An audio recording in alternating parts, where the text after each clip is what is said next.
Hola amigos de Filosofía al Día. ¿Os acordáis que en el anterior vídeo habíamos estado hablando de Sócrates?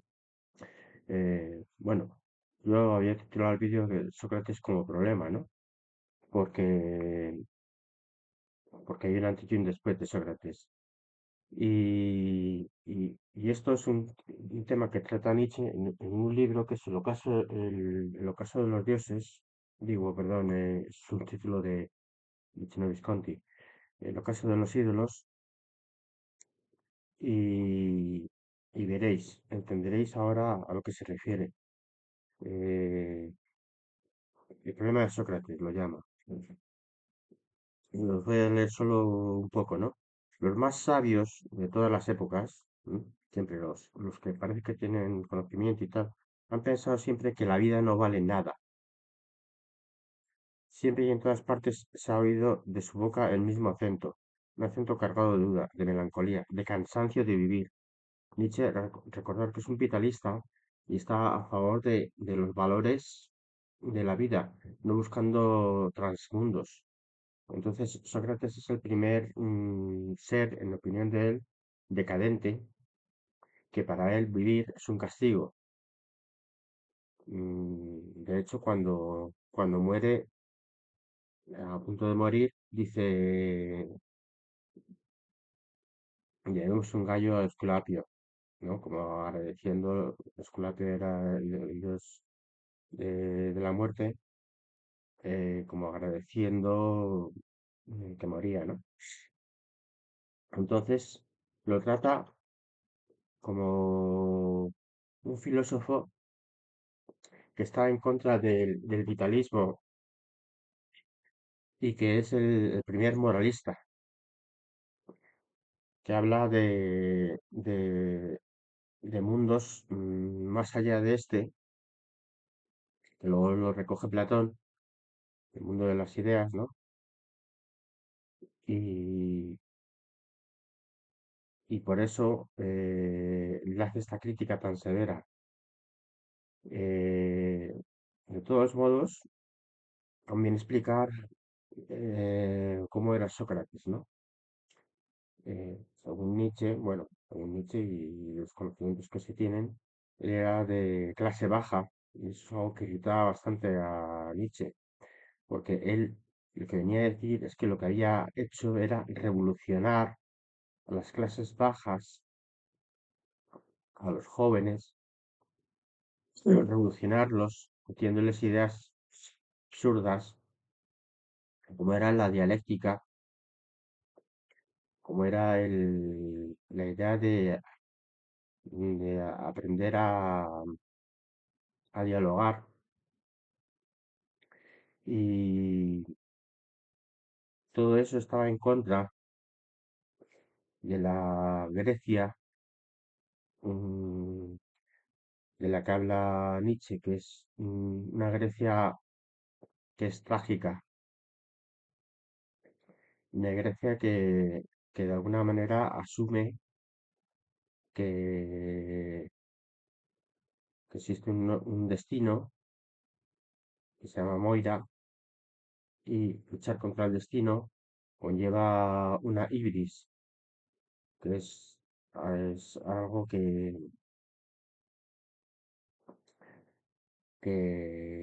conlleva desmesura. Entonces, Sócrates es el primero, como el fundador de la moral, digamos. Entonces, para Nietzsche, eso es muy decadente, ¿no? Porque la moral es aceptar la idea de que existe un bien, pero en el concepto absoluto del bien. Y todo el conocimiento de Sócrates se basa en conocer el bien, que es la idea suprema, ¿no? De la que todas las demás participan. Entonces, para él la justicia es conocer el bien y el que hace el mal, pues, se supone para Sócrates que hace el mal porque desconoce el bien, porque es un ignorante, cosa que no es cierta, o sea, que se puede conocer el bien y sin embargo no hacerlo. Pero bueno, Sócrates pensaba así. y tiene una serie de características que le hacen muy peculiar. Por ejemplo, tenía un método que se llamaba la mayéutica, un método de aprender, de enseñanza. Mayéutica significa obstetricia, ¿no? Que es como dar a luz, lo que hacen las matronas, ¿no? Porque se decía que su padre era escultor y su madre era partera, lo que es matrona, ¿no? Entonces él hacía como su madre daba a luz las ideas con el otro interlocutor. El otro interlocutor, a base de ir haciéndole preguntas, el locutor caía iba como guiándole, ¿no? En su propio conocimiento. Entonces asume Sócrates que tenemos como un conocimiento innato en que se puede ir sacando.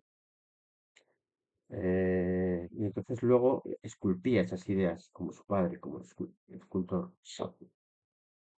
Entonces, eh, era, ese es el método de la mayéutica.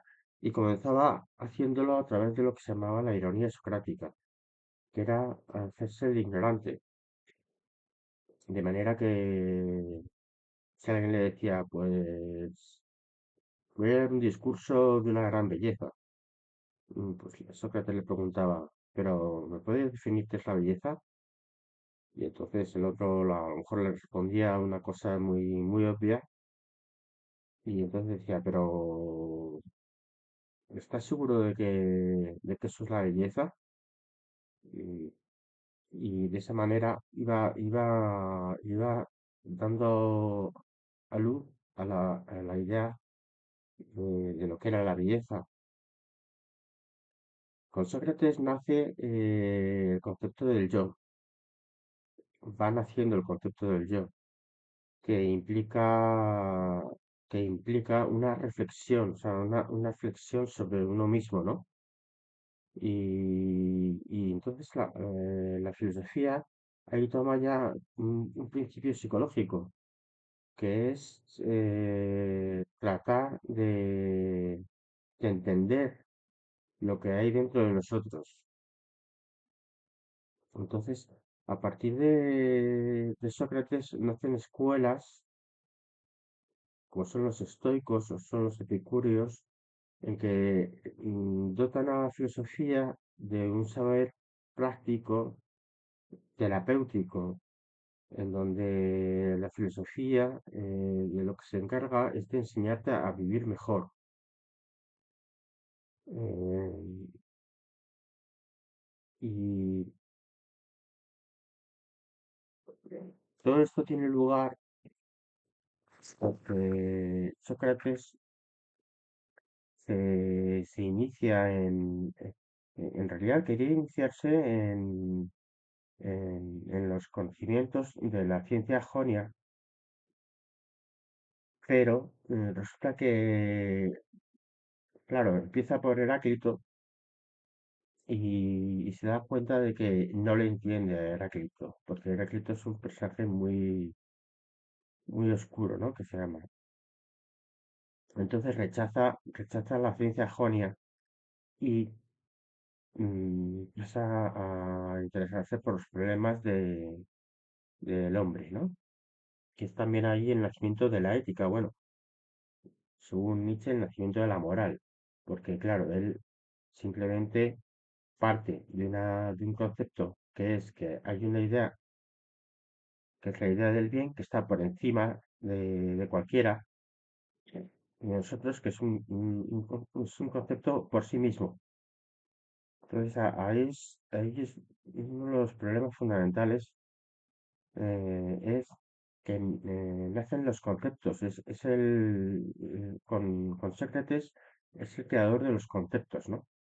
El concepto de belleza, el concepto de bien, el concepto de justicia.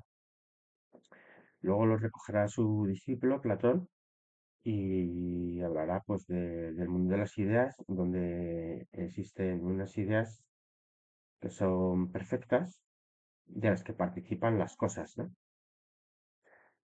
Eh, y Sócrates había leído en el templo en el oráculo de Delfos, que pone, conócete a ti mismo. Eh, Entonces él se lo aplica a sí mismo y también fue preguntado el oráculo de Delfos que quién era el hombre más sabio de Grecia y el oráculo respondió que era Sócrates.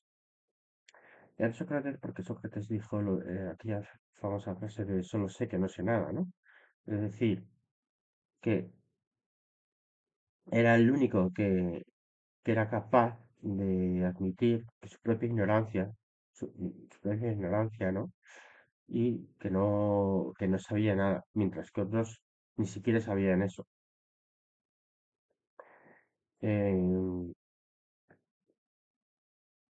bueno, lo vamos a dejar aquí porque es que Sócrates es un personaje que es muy complejo y conlleva mucha reflexión, pero quedaros con la idea de la idea del conócete a ti mismo y luego también la idea muy importante de que él, su manera su manera de hablar, de filosofar, es a través de los diálogos, ¿no? Los famosos diálogos de Platón. Y la palabra diálogo es algo que tiene mucho que ver con la actualidad, ¿no? Porque encierra una partícula que es día y logos, ¿no?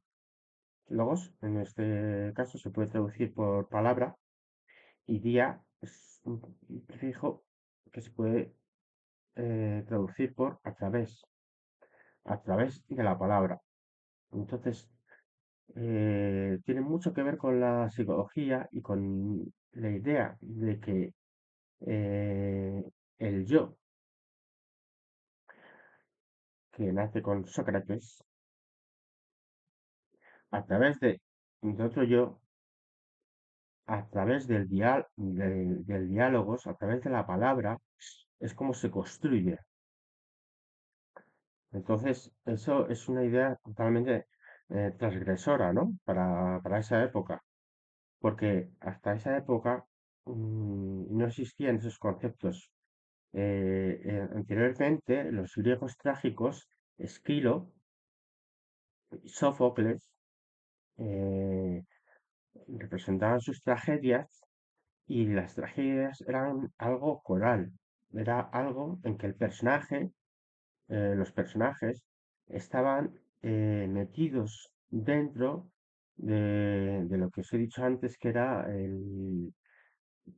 la moira, es decir, un destino inevitable. Pero el personaje fundamental de, de las tragedias era el coro, y el coro lo que representaba eran las ideas del pueblo. Entonces, esa idea es muy importante porque ahí con Sócrates, las tragedias que empiezan a representarse en esa época, en el siglo V, son las tragedias de Eurípides, en donde los personajes ya son más individuales y tienen cierta idea del yo. Entonces ahí empieza a nacer el yo. Y en la opinión de Nietzsche, el yo es es uno de los principales problemas, ¿no? Que sigue siendo uno de los principales problemas nuestros en nuestra época, porque el yo, como tal, como ente individual, es un ser enfermo, es un ser que no entiende su papel en la vida. La individualidad no entiende su papel en la vida. Entonces, hacer una reflexión sobre uno mismo conlleva una serie de problemas de salud,